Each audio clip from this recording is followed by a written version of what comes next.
So we're moving on into the 1880s, and this is after the Great Chicago Fire. Chicago was in the process of being rebuilt. In the next decade, there's going to be an event in Chicago in the 1890s that is really going to even bring more development to the city and really take it on a trajectory towards being one of the biggest metropolitan areas in the world, not just in the country, and that's the Columbian Exposition.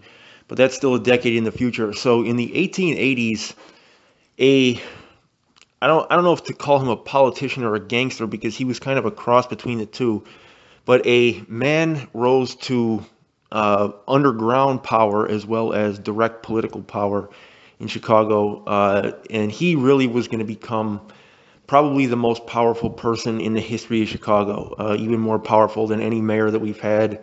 I'm talking politically, even more powerful than Al Capone. And this is a guy by the name of Michael Cassius McDonald. I don't know if the kind of power that he achieved back then even would be possible today with the way that Chicago is currently organized. But this guy, though, he started a trend in Chicago. I shouldn't say started because it was going on a little bit before that, but he really set the precedent for Chicago being a notoriously corrupt political situation. Okay, and Chicago has had a reputation for the last century at least of corrupt politics. It continues to this day. And whether or not it'll ever end, I don't know. I'll say this, it's gotten better. It has gotten less corrupt. As corrupt as you see it going on today, with all the governors that we've had go to prison and with all, the guys that we've seen, just get involved in all types of dirty situations that are in politics in Chicago, gangs getting out the vote for people and stuff like that. All this stuff is actually less corrupt, believe it or not, than it used to be. And you'll see what I mean. So this guy, he was born in the mid-1800s. And if you remember from one of my previous videos when I said that Chicago, when I was talking about the 1850s, was built on a swamp that was very muddy. And so they had to raise the city, the buildings of the city, onto stilts.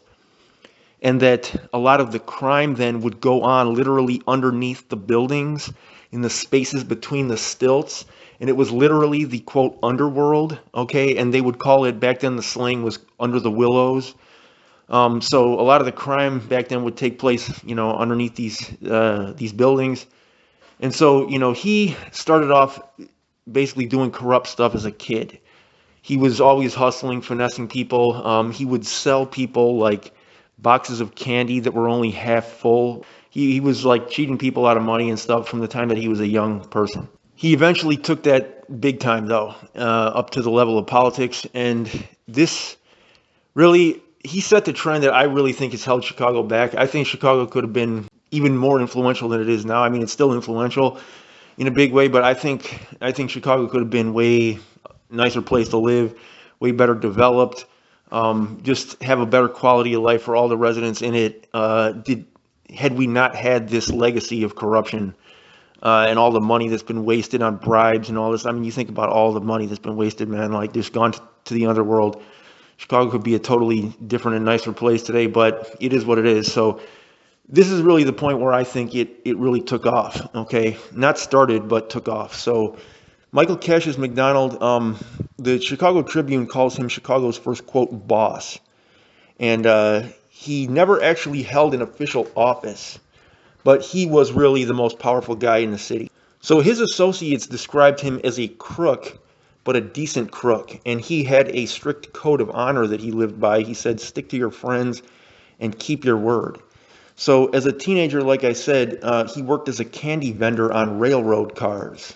And he sold, like I said, half-filled boxes of candy and fake jewelry that wasn't real to passengers who thought the stuff was real. So after quickly establishing a reputation in the Chicago underworld as a shrewd gambler, according to the Chicago Tribune, McDonald organized a mayoral campaign of a good friend of his. And this is when he really ascended to power. So this is the guy who really started the trend of merging crime with politics. Okay. And this isn't so much of a trend anymore. You'll still see it every now and then, like gangs getting out to vote for politicians. But it's hard nowadays to establish like any connection between the gang and the actual politician. These things today are not as open or blatant. And to be honest with you, most of the politicians, they don't really have gangs on their payroll anymore. I mean, I don't know personally of any politicians today in Chicago that have that going on. But back in the day, it was an open secret. Like everybody knew about it. Gangs were actually sponsored by politicians. Yes, let me say that again. Street gangs, were actually sponsored by Chicago politicians. So crime and politics was one and the same back then. But he's the one that started this because he decided that he was going to politically organize for his friend to become mayor. Okay, well, his friend won election. This was in 73. And this was his good friend named Harvey Colvin. So when Colvin won the election, McDonald was the guy who had organized his campaign for him. So he was the one that, really was pulling the strings, and he was basically the head man in Chicago from that point on. Okay. Because he had the mayor, the mayor was like his best friend who now owed him a huge favor for getting him elected. So he opened a gaming parlor called The Store. And this was at the corner of Clark and Monroe, which is like in the middle of downtown. So every game that went on in this place was fixed. This eventually became the gambling center of Chicago.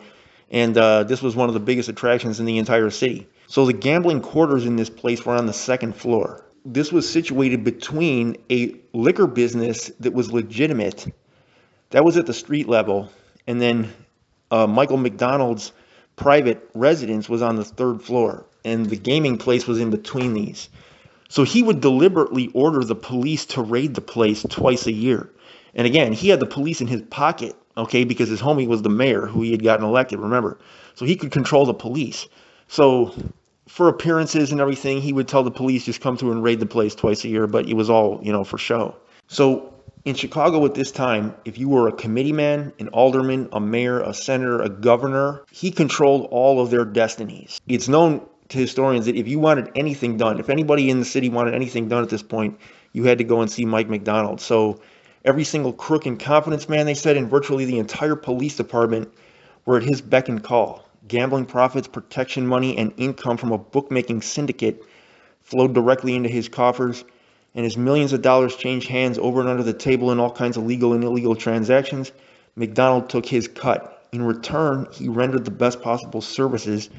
He supplied bail bonds, he fixed juries, he paid off the authorities, and he delivered votes. If you committed a crime and you needed to get off, you could go see him, he would get you off. He was basically controlling Chicago, So he also tried to get known, though, as a legitimate businessman and didn't want to be just known as a crook. And what he did was that he purchased a newspaper called the Chicago Globe. Now, this didn't last that long, but he took over as a manager of Chicago's first elevated rail system, which was the Lake Street line, okay, and that line became known in gambling circles as Mike's Upstairs Railroad. He wasn't a fan of cops, though, and his wife actually ended up shooting a cop. So once, according to a legend, a man came asking for a small donation, and McDonald said, "What for?" And the guy said, "We're burying a policeman." So McDonald said, "Good, here's $10, bury 5 of them." But just like with Capone and just like with, Scarface and a lot of these other stories about guys that amassed a lot of political power, he didn't get brought down by the law. He got brought down by kind of himself. Or, people that he got involved with. And in this case, it was the women. Okay. If you remember, Al Capone contracted an STD, syphilis, from a female that eventually, basically reduced him to somebody incapable of doing anything. So this guy, it was a little bit different. But what happened was that his first wife, who was a woman named Mary Noonan, she shot and killed a cop, like I said, who was snooping around their third floor living quarters. So the Chicago Tribune says that in true Chicago fashion, she was arrested but acquitted. But then she ran off to San Francisco with an actor. So she was cheating on him, basically. Anyways, he never saw her again, but his second wife, who was a woman named Dora Feldman, she was a dancer at a local burlesque house before she married McDonald, but she started having an affair with a teenager named Webster Guerin, who was 15 years younger than her and still in high school. So they were dating for 10 years, while McDonald, I don't know if he knew about it or not, to be honest with you. But anyways, at one point, her and her lover, they had an argument. She accused him of blackmailing her, and then she shot him to death. at an office downtown. So McDonald, I don't know if he found out about the affair at this point or if he already knew. He was already kind of older, but at any rate, he established a defense fund. He got, the legal defense money together for his wife to try to help her beat the case. But the whole thing, he was too stressed out. Historians say that he basically, all this like emotional stress from his wife's cheating and doing all this nonsense, like just stressed him out to the point where he just died. And I don't know what the exact physical, acute cause of physical death was, but on August 9th, 1907, which was 5 months before Dora's trial, Mike McDonald died of a nervous breakdown, some said, of a broken heart. And Dora, his wife, was eventually found not guilty. So, again, I don't know what the actual cause of death was, but, they said he died of a broken heart, man. So that was Chicago's first political boss. And, again, the corruption that he kind of initiated in Chicago, it was already going on to some extent, but he really established Chicago as a corrupt political city. And, I mean, to me, this is, again, the biggest thing that's held the city back. I feel like Chicago could be even bigger, nicer than it is today had it not been for all this corruption that goes on here, man. And, also the corruption, too, caused a lot of internal conflict, such as like racial conflict. Okay, because, like I said, the gangs and all the bribery and just, I mean, not even just organized street gangs, but actually just politicians that are wheeling and dealing behind the scenes and stuff. They're able to control power in a way that's tremendously like marginalizing and disenfranchising to ordinary voters that don't have access to their inner circles. And in the beginning, I mean, this obviously included black folks, you know what I'm saying? So black folks get up here from the South. Now, this was not happening at this point. In the 1880s, black people were only about 1 to 2% of Chicago's population, so they weren't really part of the picture yet. But during the Great Migration, when they start to come in like the early 1900s, like 1910 and after that, and their numbers in the population gradually start to increase, they're coming into this situation where, like, this is a city completely run by, European, Irish, and Italian criminals. You know what I'm saying? And it's like they didn't know what to do. It's like they got here and you can't get anything done without bribing somebody. You got to know somebody. If somebody does something to you and he's got a friend who's in, the police department or whatever, he's just going to get off. And they realize that, like, the law here means nothing. Like, there's no law and order. So you can't have recourse to the law. You know what I'm saying? So they saw that the only way to get things done here was to start doing dirt and, become like a gangster and start, paying people off and threatening people and stuff like that. And it just becomes like this free-for-all. It sends a message to people that are trying to work hard and advance through hard work that, their efforts are useless. You know what I'm saying? And that's the wrong kind of message you want to send if you want industry and if you want development and growth and positive progress. You know what I'm saying? That sends a message to people that don't do any of that, don't study, don't work hard, just be a criminal, because that's how you get ahead. Because in Chicago, that's how you did get ahead.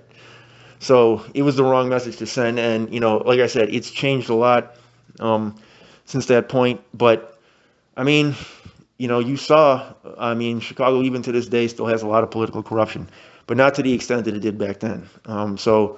Yeah, R.I.P. Mike McDonald, man, but he set Chicago on a track that really was negative, personally. And you guys can let me know what you think in the comment section. This is your boy Winnie C. Report. I'm out.